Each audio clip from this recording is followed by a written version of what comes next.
Hello, thank you, Raluca. Hello, José. Welcome. We are so honored to have you today with us. Thank you for accepting the invitation. So this is the book. I also have it here. I'm very jealous because I didn't have the chance to see the book physically yet. Yeah, it's important to see the book physically too as a writer. But yes, the cover. I was very pleased with the cover. I think they did a very beautiful job. It's a great cover. Actually, first I thought it's the same cover as in the Portuguese version, but apparently it's not. I searched on. Yeah, it's a very nice cover. So I have so many questions, so I'll get right to it because I know I only have 1 hour. I also have it printed here, so you know we have a lot to discuss. First, I wanted to begin, well, I thought what to ask first. I wanted to begin with a question regarding Saramago first, but I changed my mind because I assumed through your literary career, you have been asked so much about Saramago. And now considering the fact that you wrote a book in which there is a character with this name called Saramago, I feel I can start the discussion with a question about yourself. So I'm sure you have many of your readers watching us right now. So I'm going to begin with a simple question. How are you? How was this day for you? Well, this was I'm pleased with this day so far because there's still a bit of the day ahead.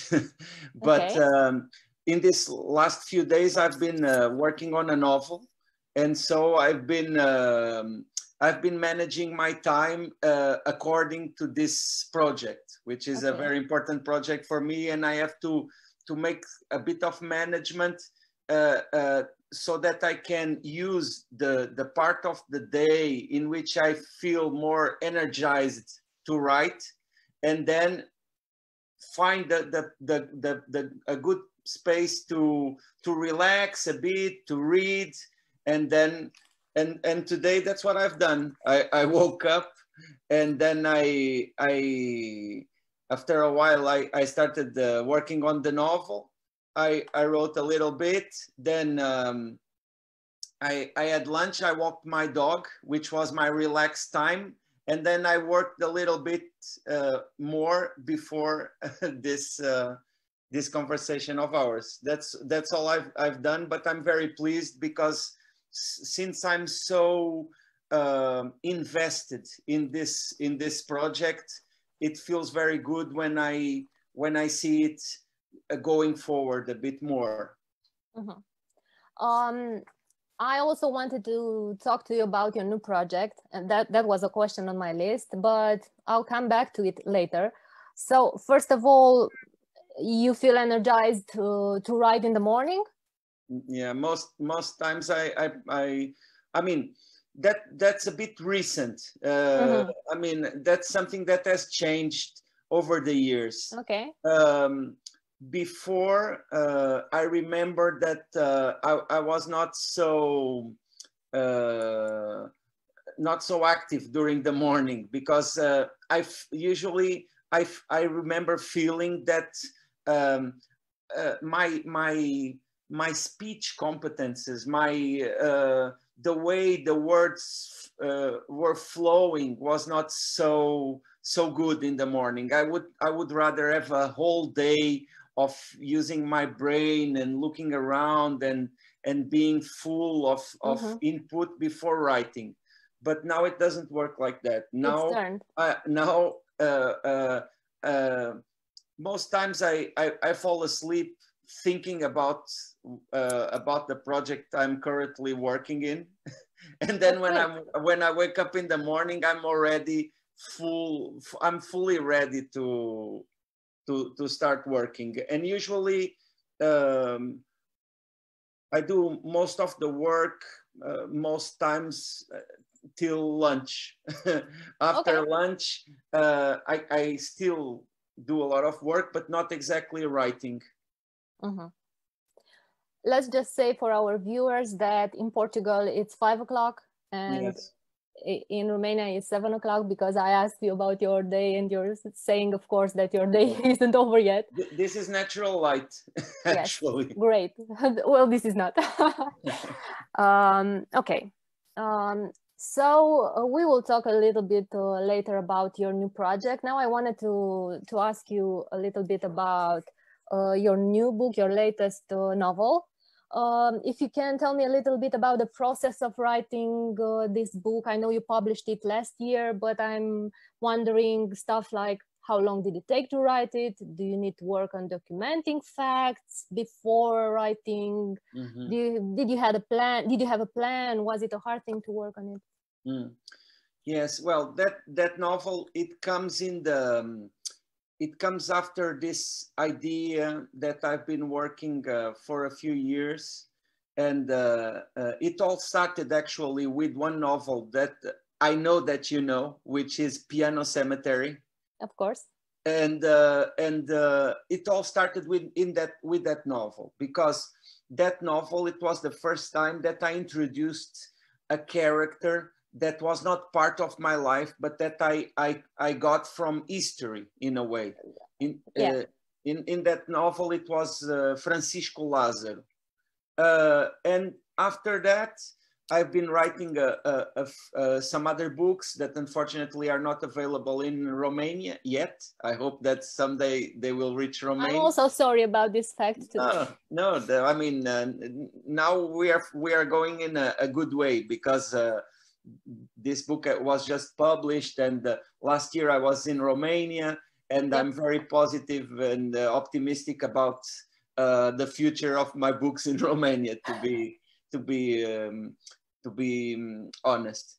But I wrote some other books, like for example, in 2015 I published a novel that deals with the issues regarding with Fatima. Fatima, I don't know if you heard about it, but it's something that is very important here in Portugal, which is an event that believers claim to have happened in 1917, in which 3 children have reported to have seen the Virgin Mary. And we also talked about this in our previous interview, so yes. Yeah, I wrote about that from an historical perspective. And before, I had already written some books in which I had introduced some, let's say, real characters and events, but that were part of my own experience. But these other experiences led me to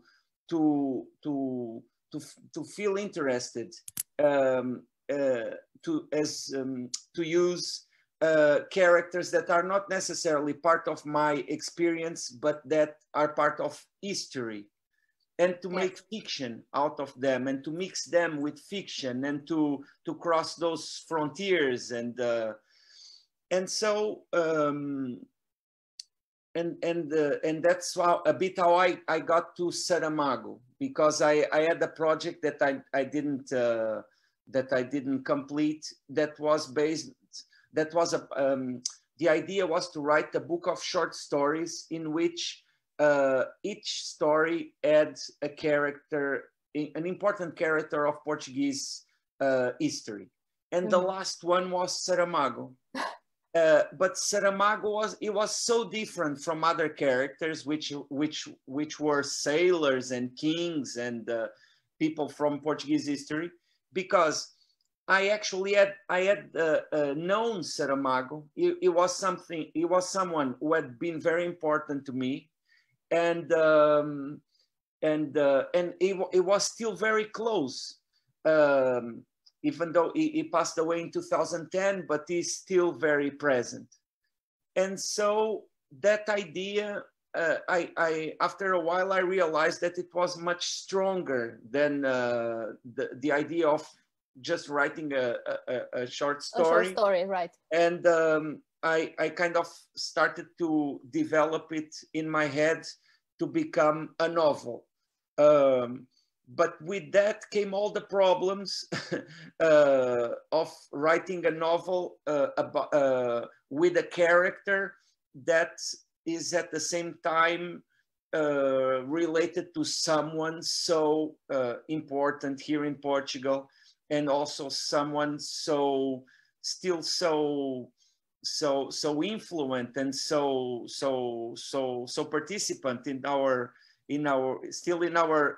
daily lives, in our culture, and that was part of the challenge, because for example, the widow of Saramago, called Pilar del Rio, Pilar, is also yeah, a character in the novel, is someone who I also know, and she was the first person outside my family that I with whom I shared this idea of writing this novel.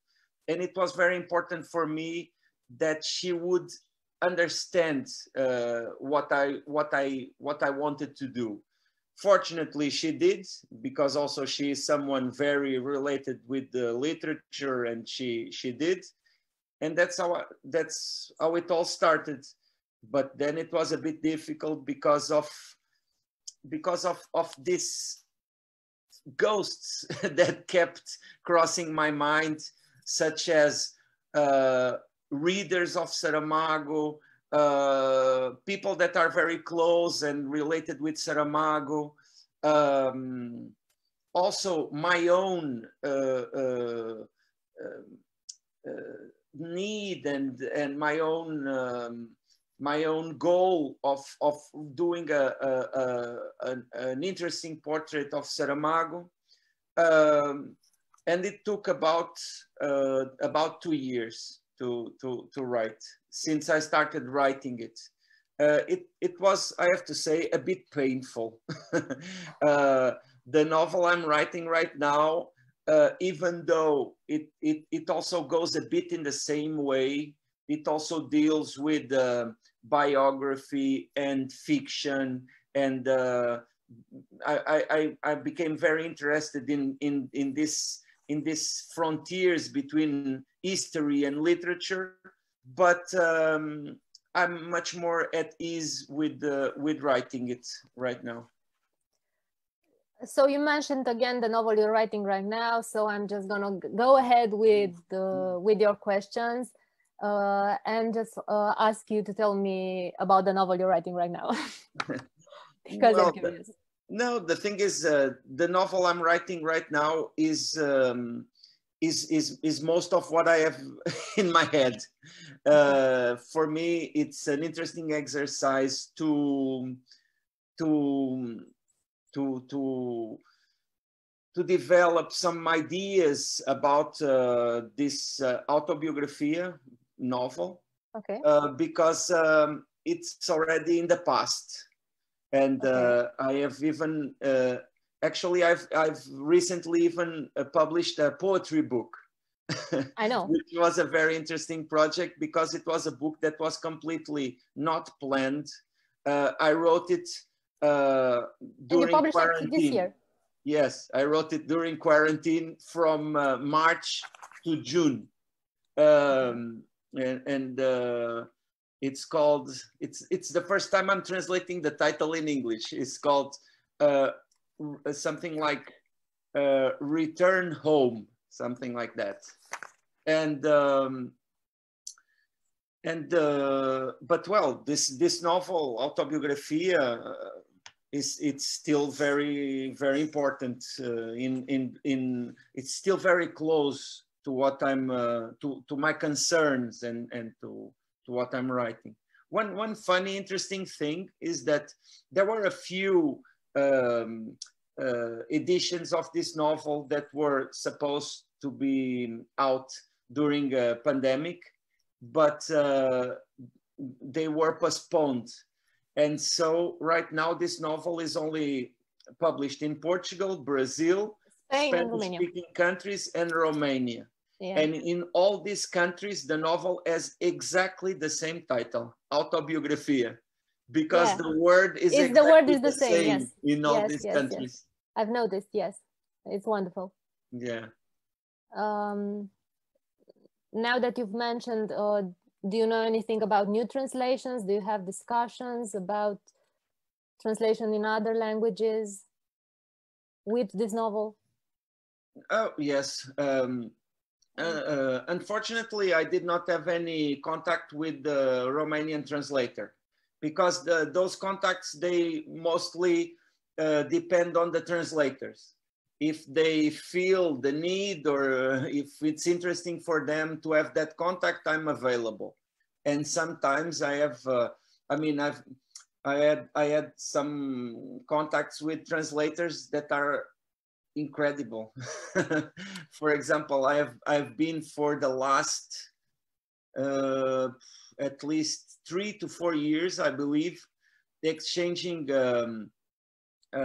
mail with someone who is translating a novel of mine into Mandarin, Chinese. Wow. And it's incredible, because it's that specific novel. It's a novel I wrote, which has the title is the name of the village I was born. Galveias, right? Galveias, yes. And it's very rural. It's very regional. Actually, this translator, I even had the chance to visit Galveias with her. She spent about a week there. But it's amazing details that are very different.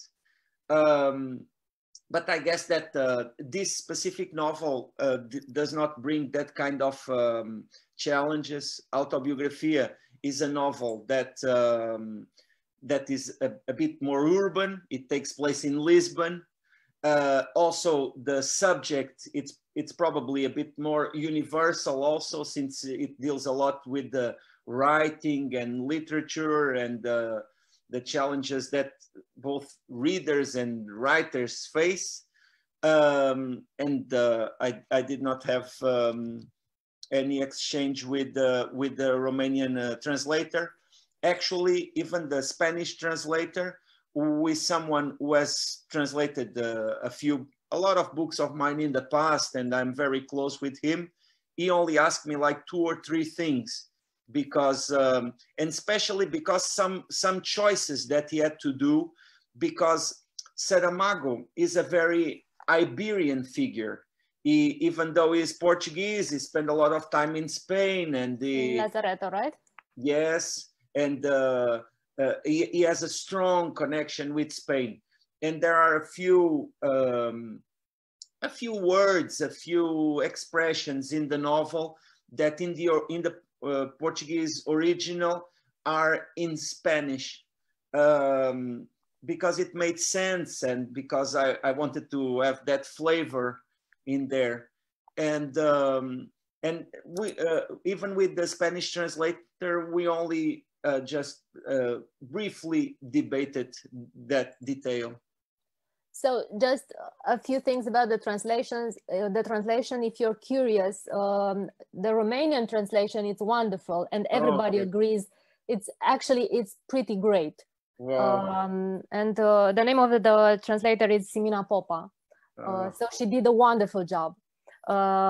This is the first thing I wanted to say. And the second thing I wanted to ask you is, if you know, are there going to be new translation of your book in other languages? Do you know? Do you have discussion? I don't know, in the future? About, regarding this book, Autobiografia? Yes, yes. Well, currently there is one translation going on for Finland, which is an incredible language also. And it's also a very dear translator to me and dear friend, because first book she ever translated by me was already 15 years ago. And it's very interesting. Of course, I don't have any saying regarding the final Finnish version, because I know from I think I know kiitos is the only Finnish word I know. Kiitos, which is thank you. Thank you, yes. My God, I'm so ashamed. I don't even know thank you in Romanian. Mulțumesc. Yes, because it's very difficult. It's very long. Or you can say merci. Yes, merci. That's what I always use when I'm in Romania. Excellent. But let me tell you one thing. Even here in Portugal, I have a lot of connections with Romanian. I have Romanian friends, and sometimes I like to go to a Romanian supermarket with Romanian products. Nice. Yes. I love this vegetable spread. I don't know the name. You know? Zacuscă. Probably. Is it boiled? Vegetable boiled? Yes. It's probably zacuscă. Yes, it's great. On a jar. Yes, it's zacuscă. It's wonderful. All of our mothers are making zacuscă nowadays because it's that time of the year. When you make in autumn, you make zacuscă for the winter. So yeah, it's great. In other countries, there is something similar, like in former Yugoslavia, Serbia, Croatia. They have something that they call hajvar, which is similar. But well, let's not discuss food. We basically have the same food in this area, so. Well, but I'm very curious about Romania, because only last year I went outside of Bucharest. I went only to Timișoara. And this year I was supposed to go to the festival in, the name is called with the I. It's Iași. a big Iași. In Iași. Yes. I was supposed to go there, and I was very... It's a great festival. It's a huge festival. Yes, but unfortunately the festival did not take place. There was no festival this year, from what I've heard. Because of the pandemic. Yes, but I really hope that next year in September, we will all be ready to be in literary festivals again. And I really want to go to Iași. Because I have this idea that Romania is a very big country, and it's and sometimes we visit the capital city, and we don't know anything about that. Representative of the whole country. Yeah, that's true. I wanted to ask you something about Pilar, and you talked about her. So my question is, you said earlier that you talked to her before writing the novel, when you had the idea of the novel, and she understood you. The question is if you talked to her after reading the novel, and what was her feedback? She was the first person to get the whole novel. Wow. She was the first person. Once I had a final version, I mean, roughly I still did one or two corrections, but she had, I mean, almost final version. I printed it out and gave it to her, and I say that she understood, but of course it was very painful for me during the process, not knowing exactly what she understood and exactly what were her expectations.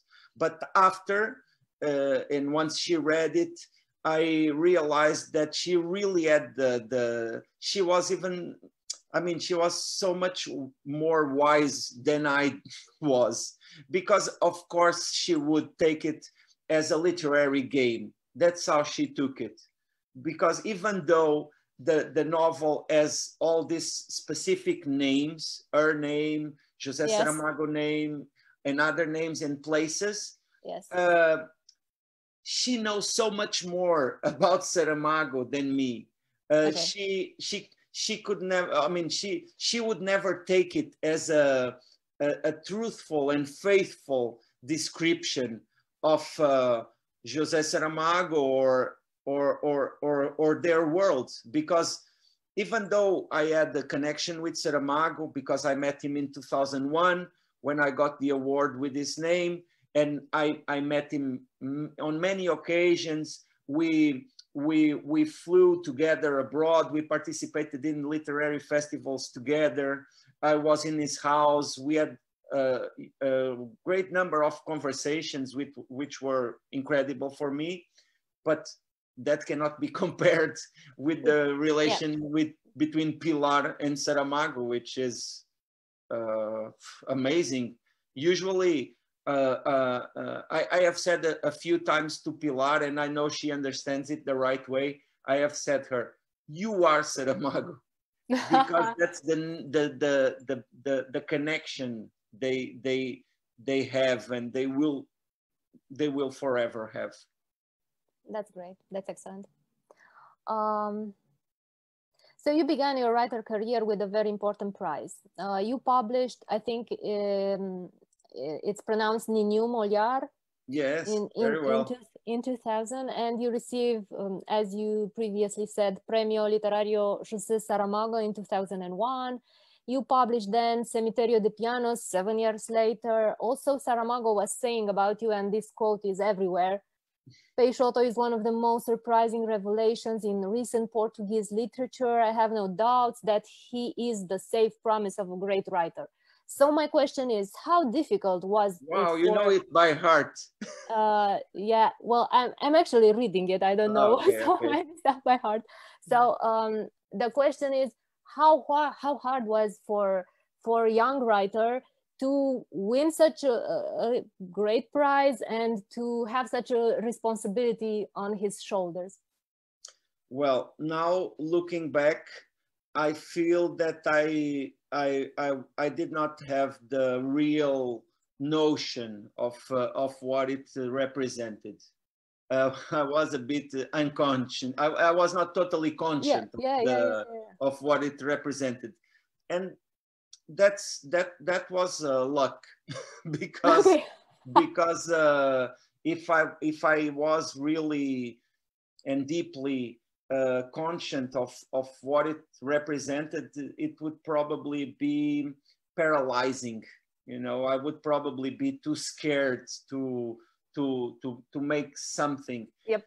And there is one novel that is not published in Romania, but maybe someday it will be published in Romania, which is my second novel, and it's called A House in Darkness. And that novel, for me, I'm very proud of that novel, because it really shows how crazy I was. Because it's really a step into complete out of safety. Because after writing Niniu Moliar, well, how is it called in Romanian? Nicio privire. Yes, after writing that novel, I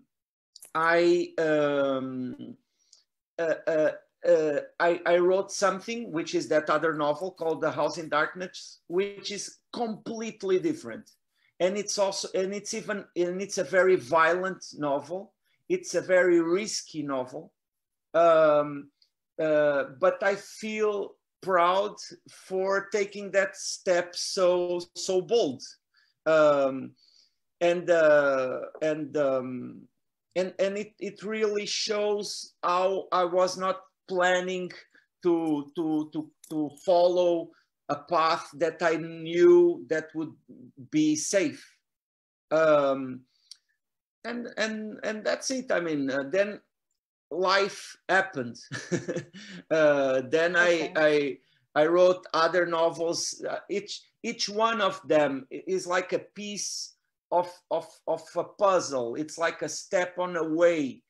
Each novel exists because of the things I've written before.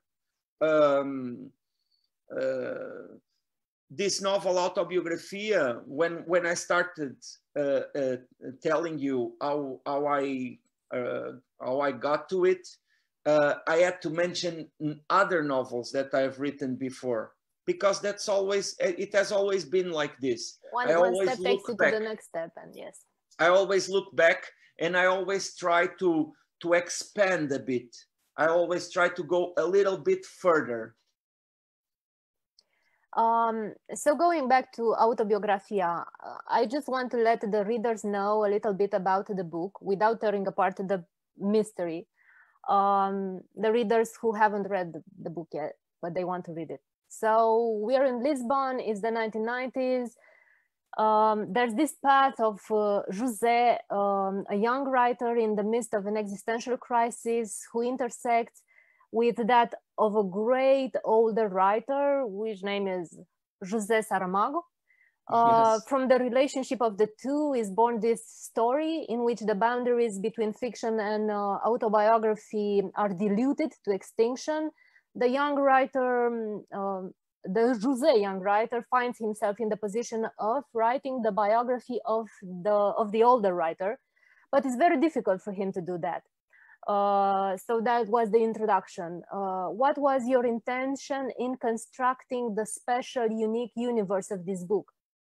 Of course, the intention of telling a story, but other than that, what can you tell me about this relation between fiction and autobiography that you're talking about in your interviews and so on and so forth? But well, it's all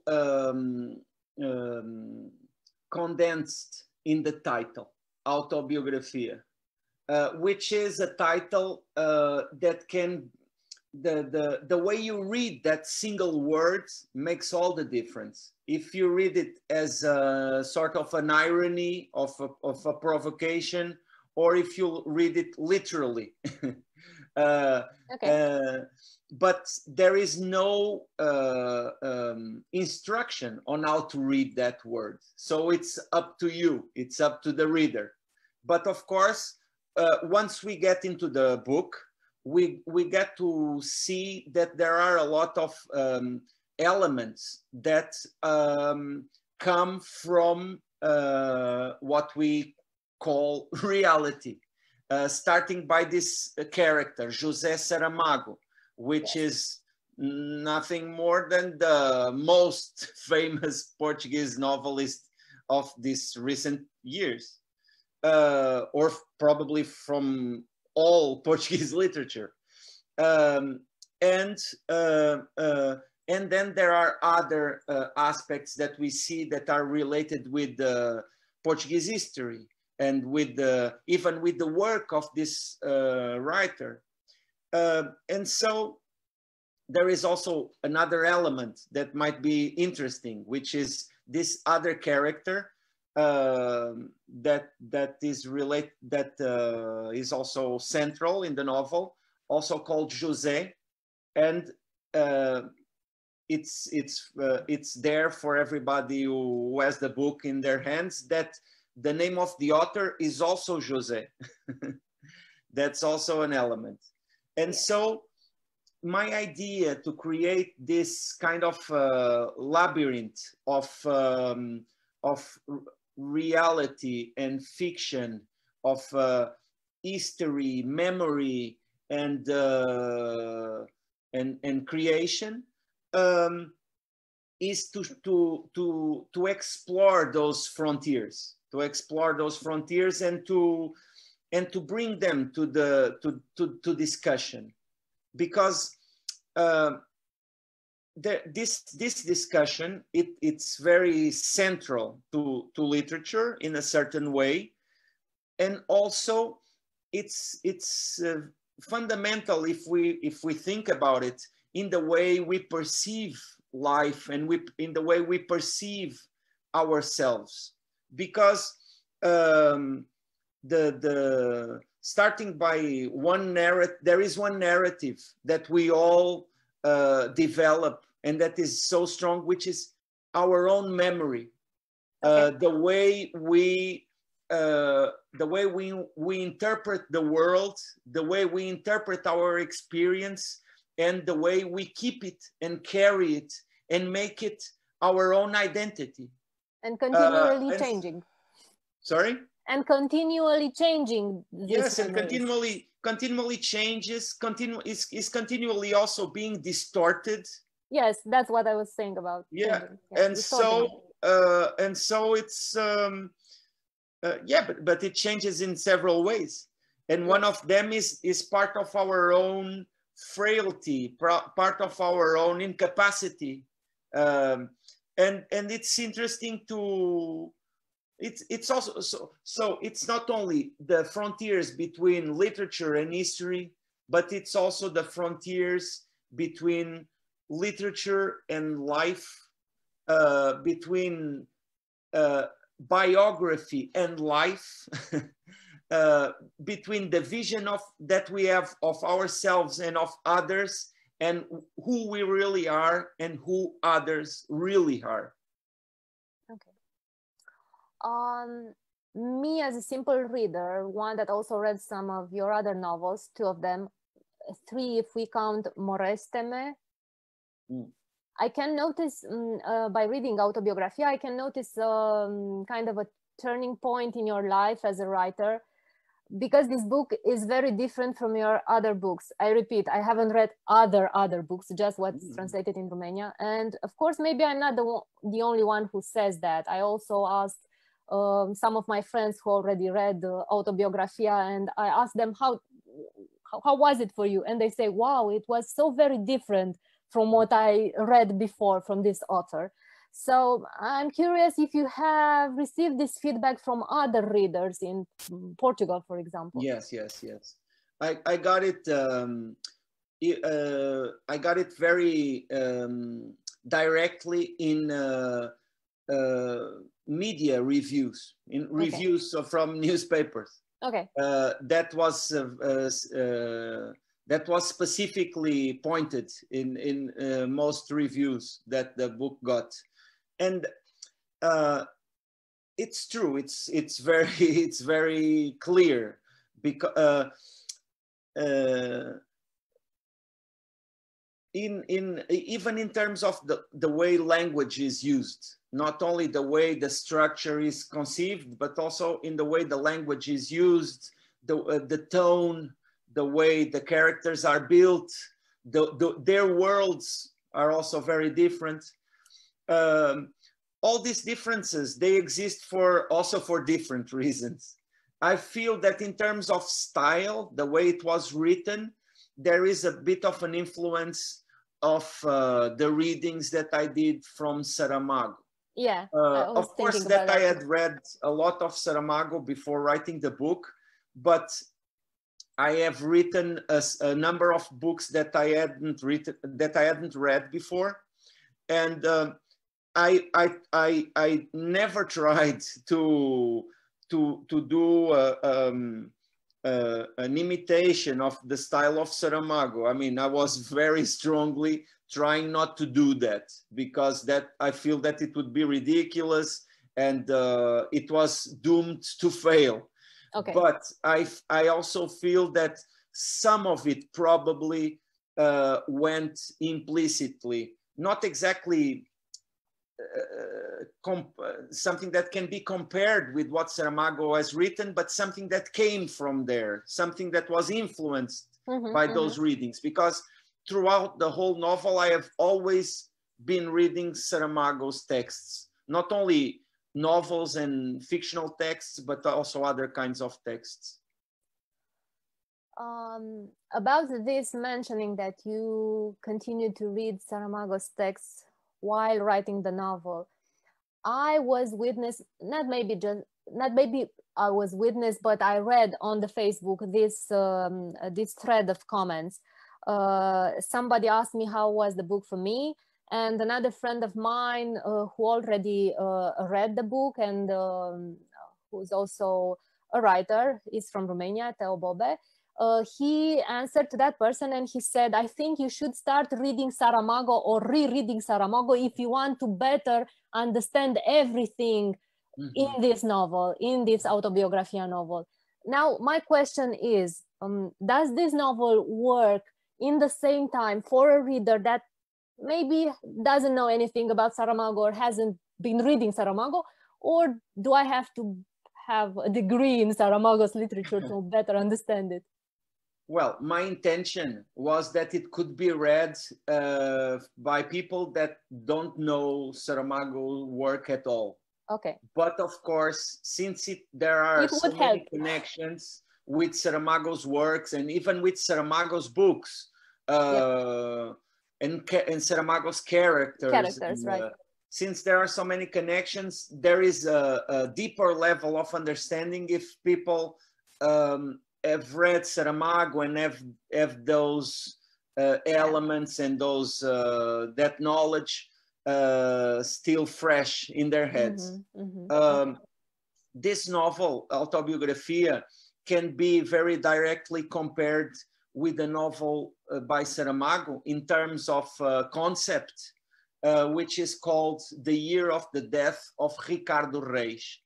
Ricardo Reis, as you know, is an heteronym from Fernando Pessoa, and Saramago has written about Fernando Pessoa and about and gave life to this heteronym as a character in that novel, and in a way, and of course,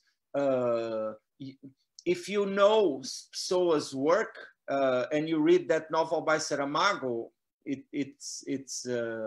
there is a deeper level of reading in there. But even if you haven't read it, you can also understand it. I think that it's not necessary to have to know Saramago's work and to be very, to be a scholar on Saramago to read this book. But I'm very happy whenever I find people that has read the book and feel motivated the need to go to read Saramago's Saramago. Yeah, that's very nice, because this book is a tribute to Saramago. Even if Saramago is not a superhero, there are some flaws in the character. There are some aspects that one might criticize. There is an implicit tribute to this person and to this author by choosing him to have this center stage of the novel. Yeah, but you're saying he's not a superhero, but all in all, he kind of looks like a demigod with his special powers of, you might say, know everything, help José, pay his debts when he doesn't know about it. José's dreaming of him, and Saramago has these big steps, and José cannot walk in the same rhythm, and José is naked and Saramago is dressed in his dream. And when Saramago wins the Nobel Prize, it's raining with his books, which is kind of supernatural. So yeah, I might say he's not a superhero. Yes, that's true. That's true. But you have to take into consideration that's José's vision of Saramago. Of course. So I just wanted to say he's a demigod for José, in José's image. And José, he has a conflicting relation with Saramago. Because he's very anxious. Yes, very anxious. Not only about Saramago, but also about himself. Yes. So you said before that people in Portugal still have strong feelings regarding Saramago. Taking that into consideration, I'm curious, what other feedback did you receive after publishing the book? Not from critics, but from, I don't know, people, I don't know, your neighbors or your family, or I don't know. Well, fortunately, most of the people that find a way to reach me and to share their opinion have good words to say. Because I think it's easier that people who have a good message to make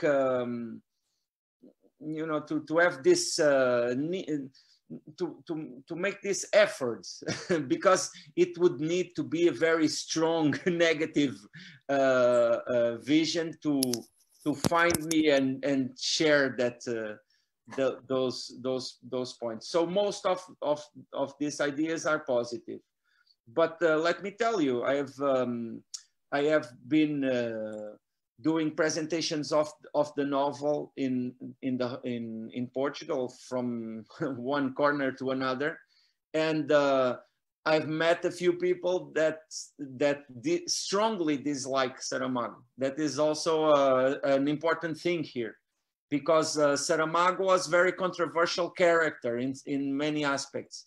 By one hand, he was politically, he was a very determined communist. He was part of the Communist Party, and he strongly showed those views throughout his life, mostly, of course, after the end of Portuguese dictatorship, but even before that, he was active politically, but of course underground. Also, Saramago is someone who had very strong perspective on religion. And Portugal is almost 100% Catholic country. And Saramago has written some books that were very criticized by the Catholic Church hierarchy and by a lot of people related with the Catholic Church. And so there, even though he's dead after 10 years, there is still a lot of people that hold these feelings towards him, which is, for me, it's interesting. I mean, because as I was writing this novel, I also had to kind of to fight with that ghost, in the sense that I had to take in consideration the way people perceive this character, which is not which is not new. So you have to also to take in consideration how people see and how people perceive him. So after all of this being said, how did you feel at the end of writing the novel? Did you feel that you accomplished what you intended to do with the book? There are always some aspects that you don't accomplish. There are always some things that you have to give up while writing a novel. And some intentions that change along the way, probably. Some things that you cannot find a way to put them there and to make them work. And so you have to, sometimes it's very frustrating, because sometimes you have to give up on ideas that you had high hopes on them, but you have to accept, you know, because it's better not to use them than to use them and realize that they don't work, and that they are just being kind of a noise. They are being an obstacle there. So there is always that. But altogether, when I finished the novel, by one hand, I was very relieved because I went through moments of high anxiety. There were even moments in which I thought of giving up, which is something that doesn't always happen. It had happened before with other books, but this book, there were days in which I was convinced that I would give up. So what helped? But what helped you to not give up? You always have to go back to the same things, which are, why are you doing it? Why are you doing it? That's the question you always have to ask. And you really need to have, underneath everything, you need to have a strong reason, a reason that is really meaningful to you in a very deep level. Because that reason will always be what makes you keep on going. So, your book, Autobiografia, that's the name of the book. The book is about a writer who writes a biography, not an autobiography. Also, Saramago says, and you use that in the book, that everything is an autobiography. So my question is, what does Peixoto says about this? Is everything an autobiography? Of course, everything is an autobiography. So you agree? Yes. I mean, there is a moment in the book. Actually, I'm looking at the Spanish edition, so I'm doing this exercise of translating from Spanish into English something that was originally written in Portuguese. In Portuguese, right? Cool. But there is a moment in the book in which I have written this sentence, which says something like this: to describe myself through the other and to describe the other through myself. That is literature. What I mean is, literature is not, this does not fully describe literature. Literature is more than this relationship. Yeah. Yeah. But this relationship between me and others is always present in literature, either to the writer, also to the reader. There is always this relationship between us and them, me and others. There is always there, because literature, it presumes the existence of others. Without others, there wouldn't be literature. Yep. No, if there is only one person surviving Armageddon, the books wouldn't make sense. No, because books need the world and need others and need the concept of people that are different from us. Let's talk a little bit about... Sorry. Let me just add this little thing. Yeah. So even an autobiography is never something that is only product of one person. It always involves communication with others. It always involves the idea of others.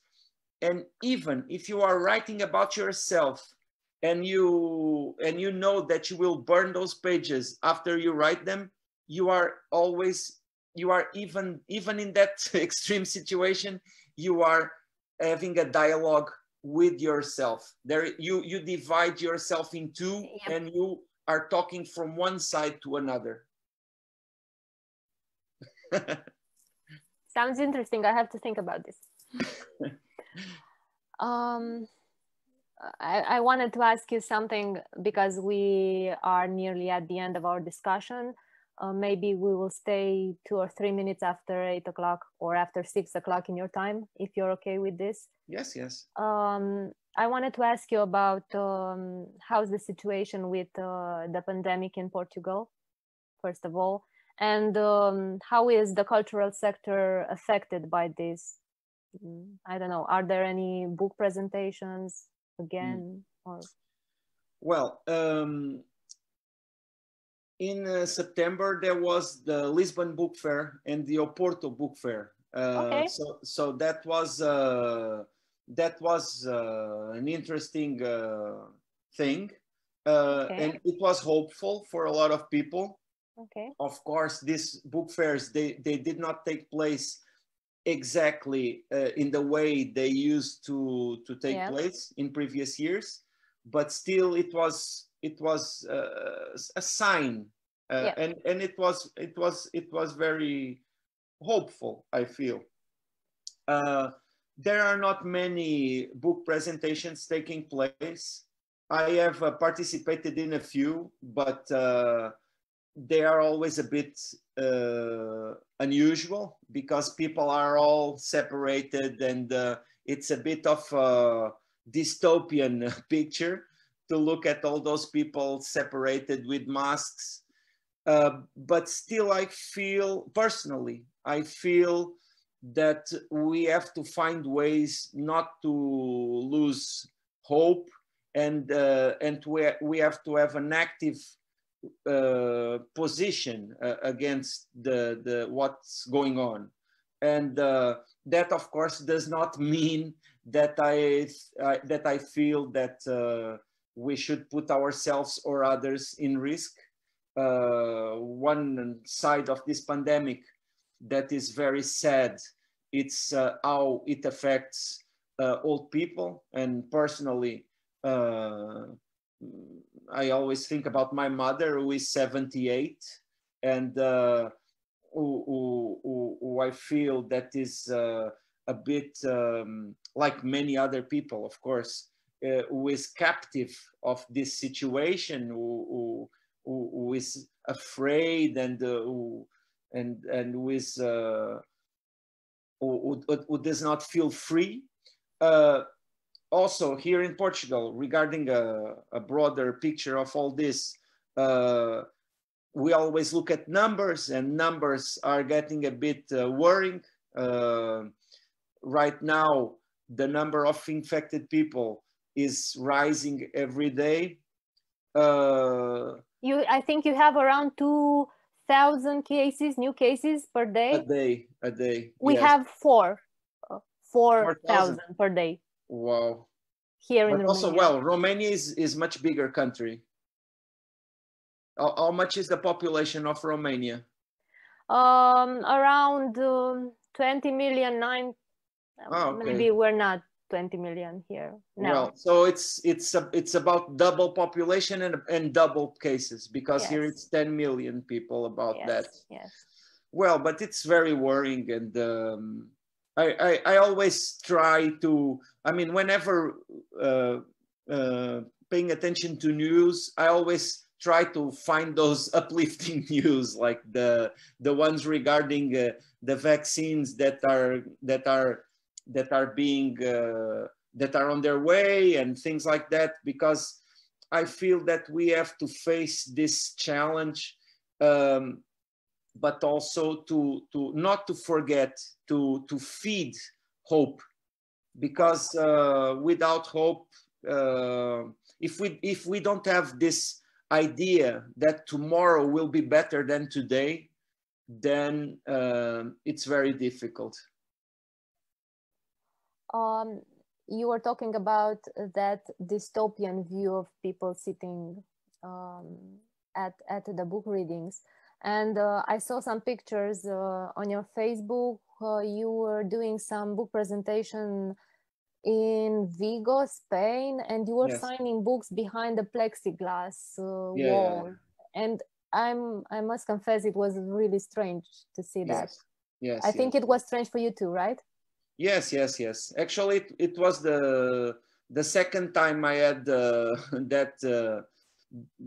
I had a book signing like that. I had another one also in Spain, in Badajoz, which was also like that.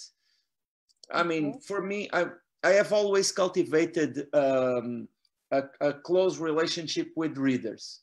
I find, because of what we were speaking before, because of this idea that literature always involves two sides, at least.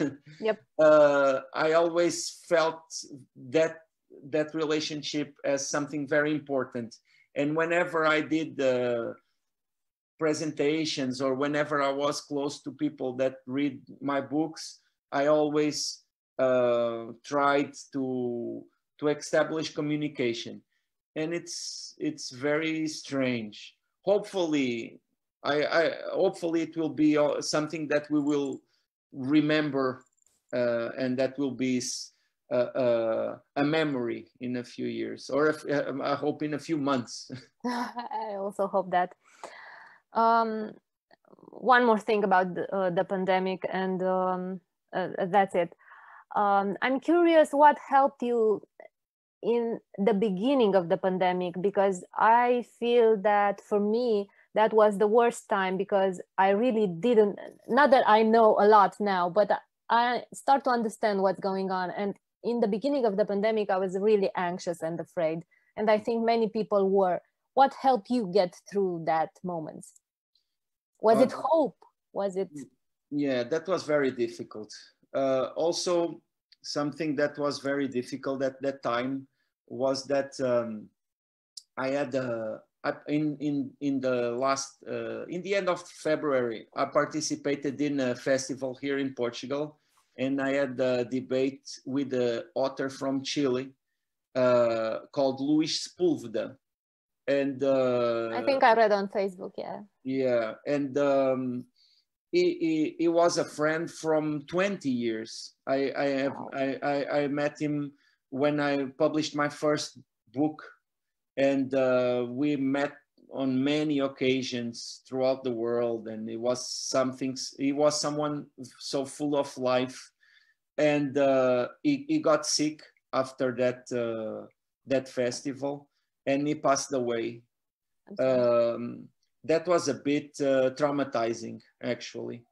And at that point, people, I mean, we still had it was not clear what we were facing. And personally, at that point, I never imagined this would be the world. I never imagined that. I did not have that perception. I did not. And on those first weeks, I was working on that novel that I'm working now, and I stopped it. I stopped that project because I couldn't write it. I felt a bit claustrophobic with the situation. I did not. I mean, we were on that moment. Now we still speak a lot about the pandemic, but that moment, it was the only subject. Every subject was always touched by the pandemic, and that was a bit difficult. Actually, that's when I started to write a few poems related with the pandemic, and that's how it started to evolve. And for me, it was very interesting. Let me tell you, that's a positive thing to take out of this, because I didn't publish a poetry book since 2008. There were 12 years without a poetry book. And I was very happy because poetry has always been very important to me.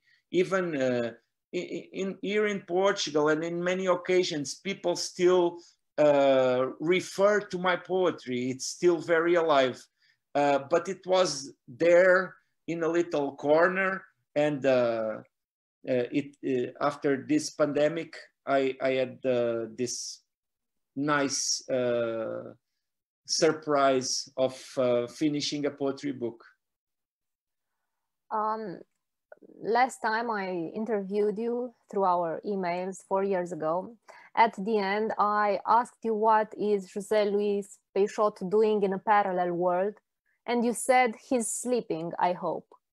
I wanted to ask you the same thing, just to check if anything changed in all the other parallel worlds. No. Now José Luís Peixoto in a parallel world is traveling. He's doing a world tour. Because in this world he cannot do it. Yes, but in that parallel world he's probably somewhere in China, and he already has a ticket somewhere else. Okay, so I would like to end this dialogue by asking you something else about your novel. I'm not sure that you might think it's a serious question. I'm just making fun of it. I know it's fiction, I understand it, but I like dogs very much. And you have a nice dog, maybe two. I know one of your dogs called Mira. And yes, wow, that's so, wow. That's the best that you know, Mira.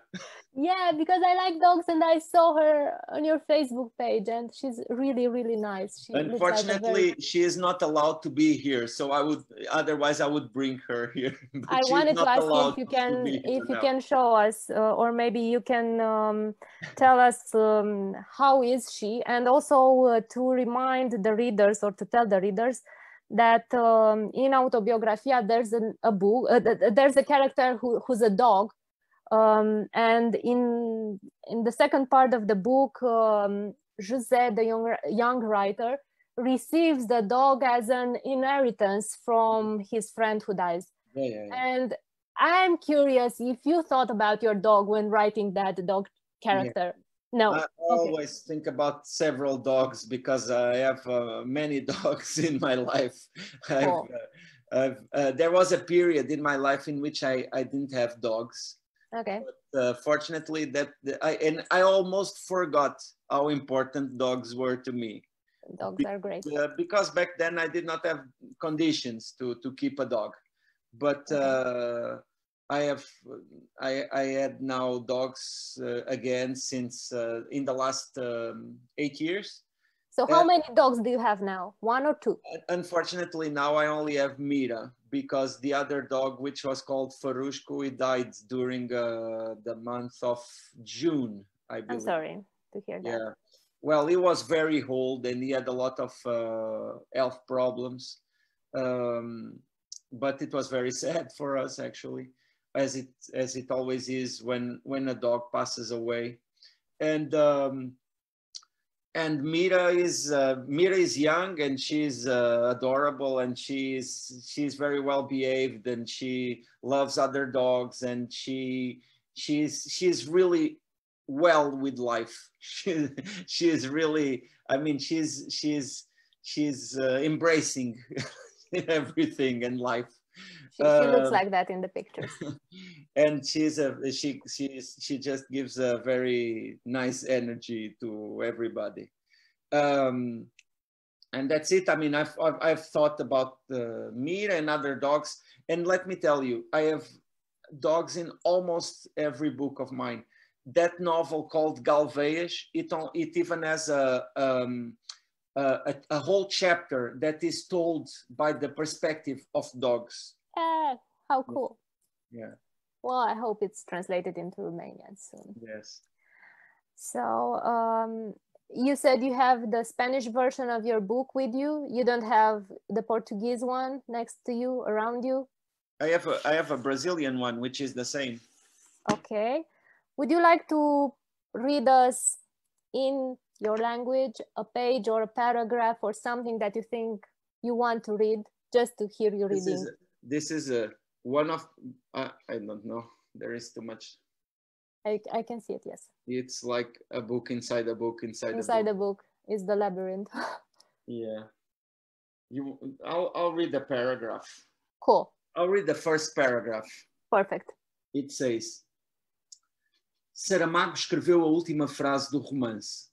Preso, o seu olhar entrou em cada uma daquelas palavras. Mestre de obras, avaliou-as por dentro como se fossem casas. Pode viver-se aqui? Perguntou no silêncio do seu interior dele e das casas, recebendo apenas a resposta do eco, otimista evidência de um lugar criado, espaço viável, habitat. Depois, na via que aquela frase alinhava, passeou diante das palavras, rua de fachadas dignas e sólidas, mediu o espaço entre cada uma, comparou as nuances da cor que apresentavam, reflexos de um sol que brilhava desde o centro do romance. Thank you very much. No, thank you. Do you have any message for your Romanian readers or anything you want to add to our discussion? Just to say that I hope that I can go back to Romania very soon. And thank you for being such incredible readers, because I have to say that it's really unusual the way the way people read in Romania. It's a country with an unusual number of readers. People are really interested in literature. Of course, I believe that being Romanian, you look around and you find many people that don't read. But let me tell you, I'm very impressed each time I go to Romania and I find people that are so dedicated to reading and that are so true. And it's also so amazing to see how much we share, even though we are here and you are there, but there is a strong bond between Romania and Portugal. José Luís Peixoto, this is your book translated in Romania. I'm showing it once again for the readers. I hope they're gonna buy and read this book. It's absolutely great.